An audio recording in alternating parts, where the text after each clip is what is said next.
Well, that's a great question, and I guess there's a lot of different topics to touch on there also. Before I talk about some of the sort of more hot media legal news, I think for me the answer to this question is that we're missing a lot of public awareness in the United States. The view of the rest of the world is that sort of this huge industry of films and U.S. music and just this blockbuster industry that we have is so popular, and that U.S. consumers are all on board with letting us sort of take over the cultural world, right? And actually, here in the U.S., I think the perception is much different.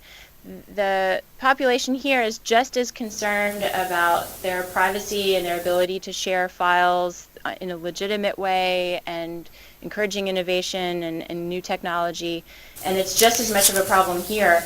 I think that we need more public awareness to show consumers what the balance is, and to really demonstrate that that engaging in illegal activity is hurtful to our own industry. I think that's just a missing piece here, and we've gotten a pretty bad rap in the press recently.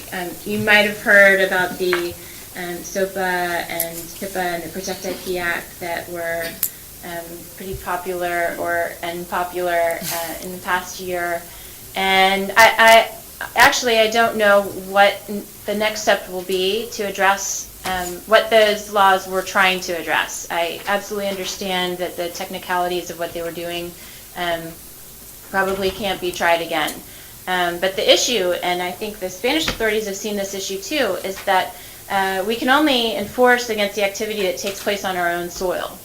And so what we need is the ability to work with foreign governments and collaborate so that websites and activities that are providing services from abroad can be somehow can come under some consequences or be blocked, and how to do that in a way that respects all of the other rights on the internet is going to be a very difficult one.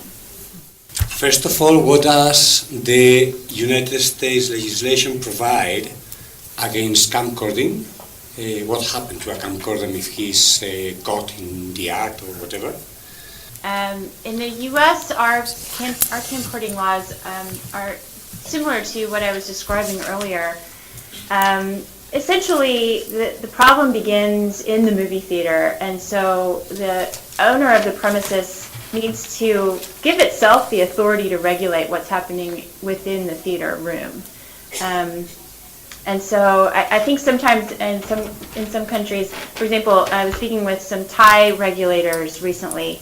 They are trying to adopt an effective anti-camcording law, but are confused about how to make sure that a movie theater owner is permitted to glance among the audience and see what's going on. But this is a simple contract issue between the movie theater owner and the ticket holder. So this is just part of the fine print on your movie theater ticket. It's a private property location, and the movie theater owner can determine what can and cannot happen in that room. So we've all been to events where we've been asked not to take pictures, and just the same, the movie theater owners can identify that this activity is happening and then alert police authorities. And there is a specific provision in the U.S. law that makes the camcording of the movie a crime. It's actually separate from the copyright infringement. It's in a similar way to our technological protection measure laws. There's the nature of copyright crimes in itself, which would have to do with the camcording incident, because once the films are taken and then uploaded and distributed, and that distribution and making available of the copy is its own copyright infringement. But filming the film in the theater is a separate crime, just like manufacturing a device that's meant to break a code so that you can play a video game is a separate crime from simple copyright infringement. And it's important that that be the case because in that way you can tackle the activity before it ends up decimating the market for that movie or for that video game. How important is a public declaration by the government, by the authorities, to increase public awareness? Leaders of our governments make it known that there is a balance in this conversation and that in addition to supporting all of the activities that are new and amazing in the digital world, that we still have to protect the creative sector and make sure that there's a way for their businesses to thrive. I'm speaking absolutely off of my responsibilities in saying that my personal view is that what we need is for young people to see someone like themselves stand up and take a stand about this. So it's not just for the leaders to say this is illegal. We need that in the first place. But I think we also need for artists to enter an environment where they feel they are still cool if they stand up for their own business. And we're starting to see that a little bit more, but I think that many artists, they see their works being used over peer-to-peer networks and that kind of thing, and they're torn about whether this is spreading the word about their product or is making it impossible for them to sell their product. Now that we have cooler and cooler products like Spotify, which came to the US from Europe, there's a new cachet and a new cool way to enjoy content. And I think that's going to change the game for a lot of artists that have not been part of this public awareness campaign in the past. I think it'll make it easier for them to say, we really have legitimate ways for you to get to us. So why would you bother with this black market when you could be contributing and being part of it and be part of the cool kids now by paying for what you're enjoying? Last week in Washington, it was held a hearing organized by IIPA to study the possibility of the extension of the resale royalty in the United States. This is a demand from the National Associations of Artists Organizations in the States.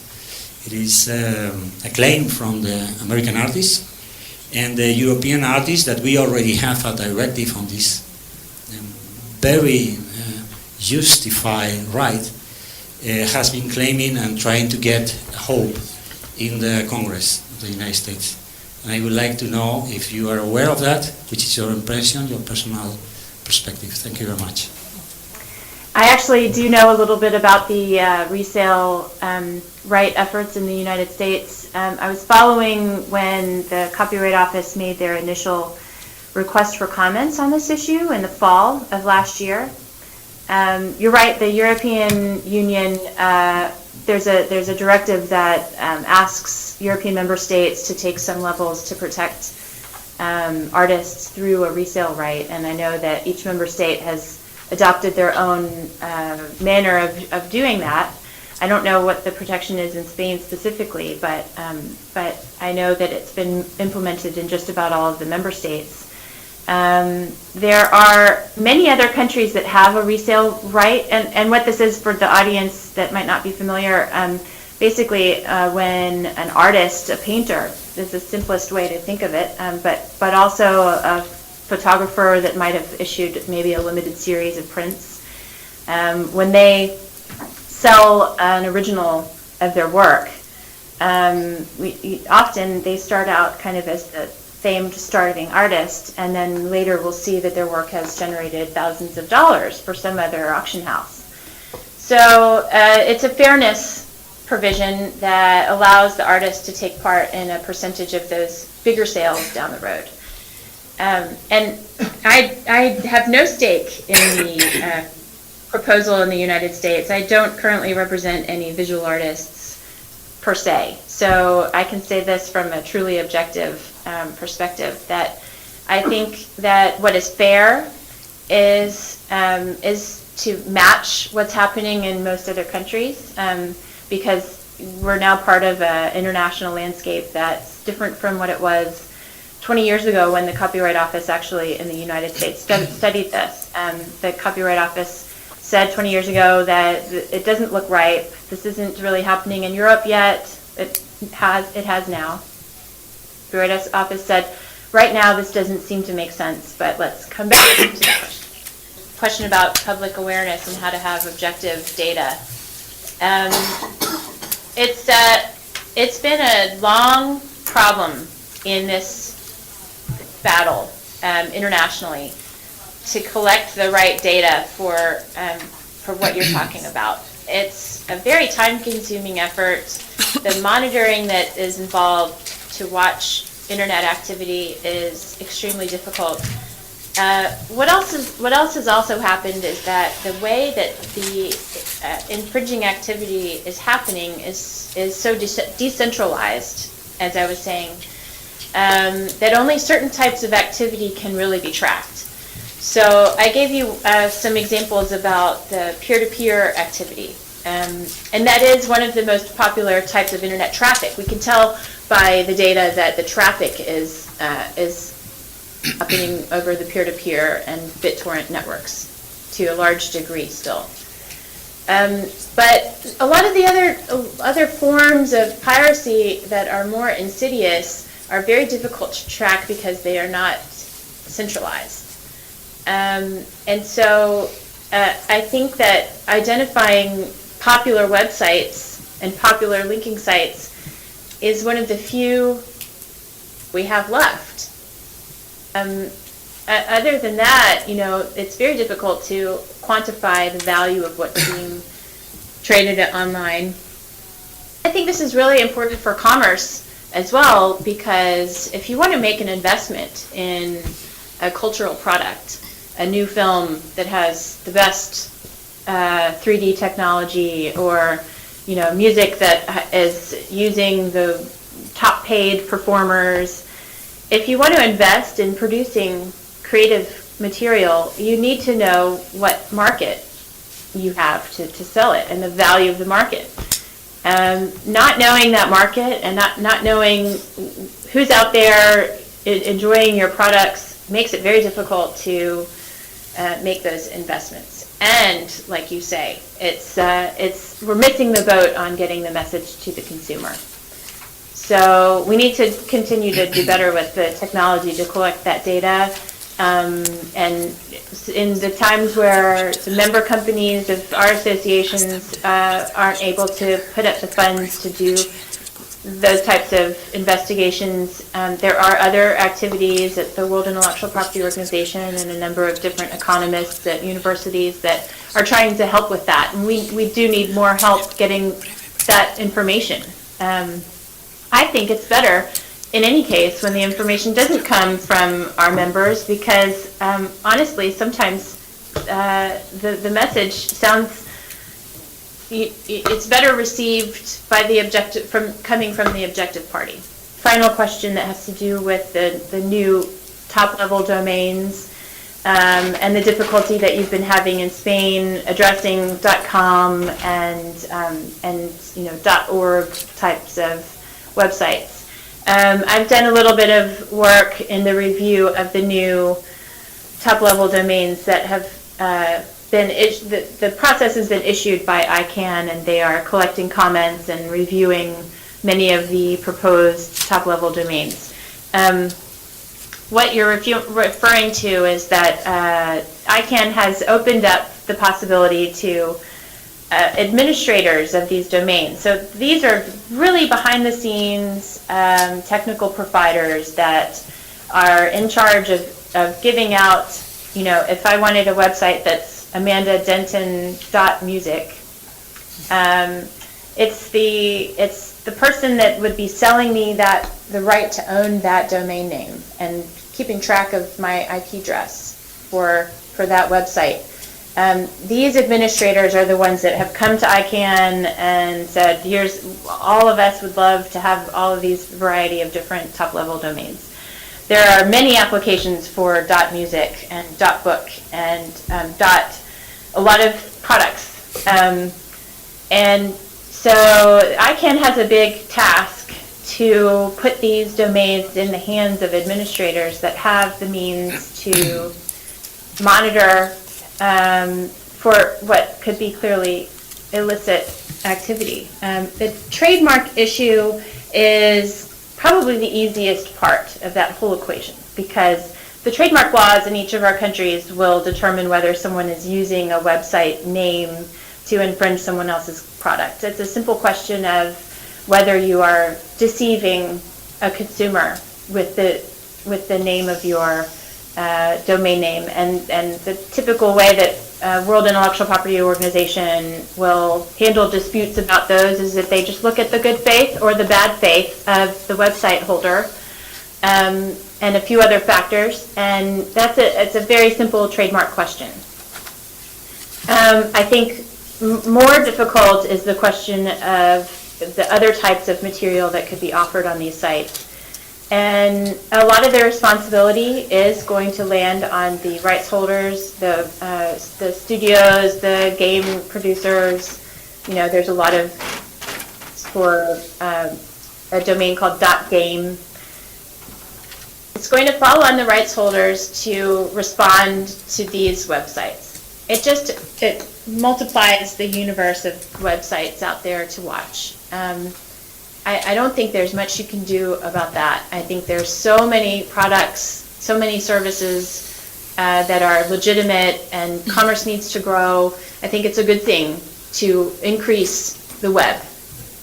I don't think that the right answer is to these new domains from being created. I think the right answer is to make sure that the administrators of the domains are using proper tools to keep truly bad faith operations off of the internet. And the question that you have more specifically to how to deal with infringement on these types of sites that are fleeing Spain, as you say, and setting up shop elsewhere, there's a few layers to the problem. And I think the challenge that we had in the U.S. legislature was that in some cases the way of shutting down websites, it needs to go through a due process system before a site is really subject to penalties. That's true in any enforcement. There always needs to be a level of due process and proper evidence and the opportunity to appeal for all of these types of enforcement. But from a practical level, I think the reason that the linking sites are so important is that none of the activity can be found outside of Spain's borders if it's not tracked through the bottleneck of the linking site. And so that's one practical measure that is really a missing part to address how people are finding material in other countries. And another element to it is to figure out a way to follow these domain names and their dynamic IP addresses, because the domain has a numerical address that used to be very simple to track, one single IP address, and you could just simply ask your SPs to block that address from a foreign server. Now there's dynamic addresses that change unpredictably.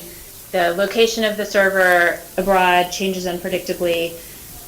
So there does need to be more cooperation, and I think that what Spain is doing, cooperating with U.S. Customs and with other governments, is extremely important to that procedure.